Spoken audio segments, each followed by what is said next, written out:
Hello everyone, welcome to my PowerPoint presentation on the olfactory nerve. I am so happy and eager for this opportunity to present to you, and I hope you enjoy it. Some background information about me.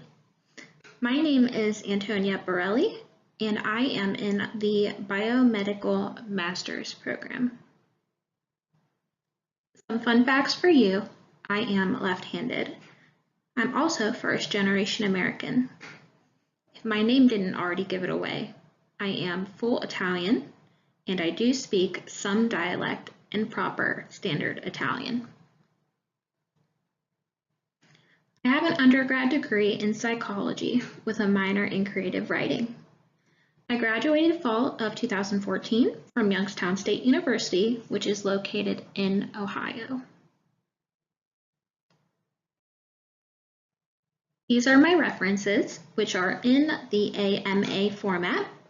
This is different for me, as I am used to APA and MLA from my undergrad. There is so much information to go over, all for the glory of God. To get us started, I wanted to quote Song of Solomon 2:13. The fig tree ripens its figs, and the vines are in blossom. They give forth fragrance. Arise, my love, my beautiful one, and come away.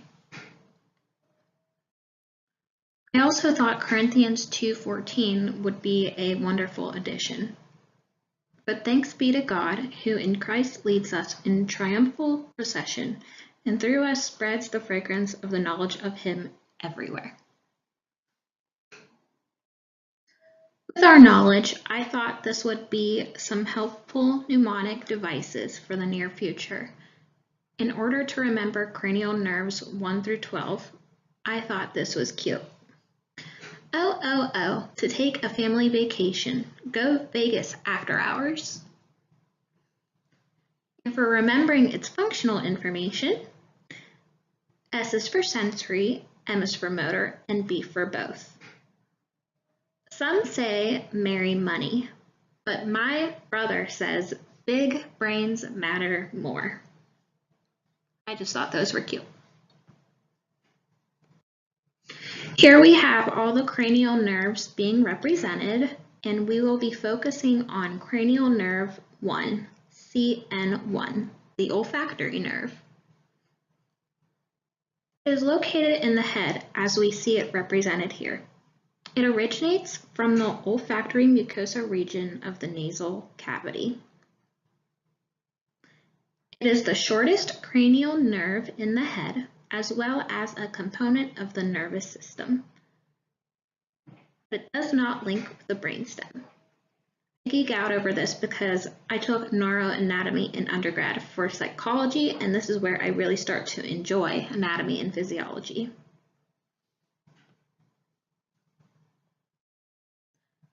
Once again, we see the olfactory nerve by itself, with the image placing emphasis on the olfactory bulbs.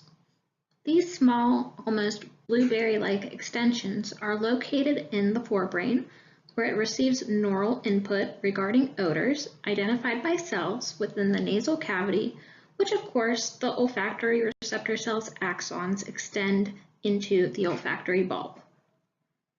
To put it in simpler terms, the olfactory nerve is partially responsible for our sense of smell. Our next image shows the cribriform plate.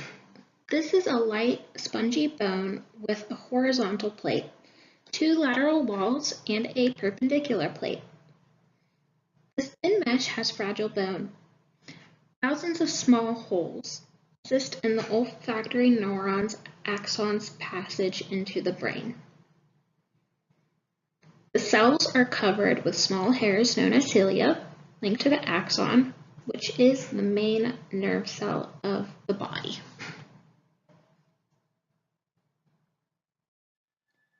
The olfactory neuroepithelium is in the upper region of each nasal chamber close to the cribriform plate, superior lateral wall, and superior nasal septum. On a side note, I had to get my deviated septum corrected in 2016, so this topic is pretty fitting for me. I also had my sinuses ballooned. So, sense of smell is assisted with stimulation of olfactory receptor cells through chemicals. Airborne molecules pass through the nasal cavity, linking its receptors. It is possible to perceive odorants by entering the nose through the nasopharynx through the retronasal olfaction to reach the olfactory receptor. The olfactory nerve is special afferent, and its peripheral processes act as its receptors. This process helps play a role in flavor sensation from eating and drinking. The olfactory nerve is mainly sensory bipolar neuron. On average, a nasal cavity has more than 100 million neurons, which help aid in relaying information back to the brain with its central processes.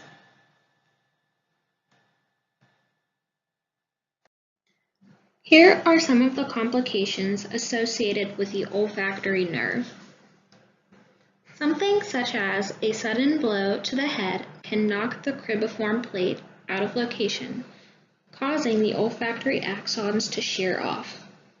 The olfactory nerve appears dead and a sense of smell is destroyed. Other factors aside from head trauma include tumors, infection in the upper respiratory system, exposure to harmful chemicals, or other severe infections. This could lead to other complications such as anosmia, the absence of sensation or smell, dysomia, distortion of sensation of smell, hyposmia, decrease in the sensation of smell, which is actually very popular whenever we get older. Cacosmia, the sensation of foul or bad smell, or parasomia, the sensation of smell when there is a lack of appropriate stimulus. Smell is often the first precaution against smoke, fire, natural gas leaks, and dangerous fumes.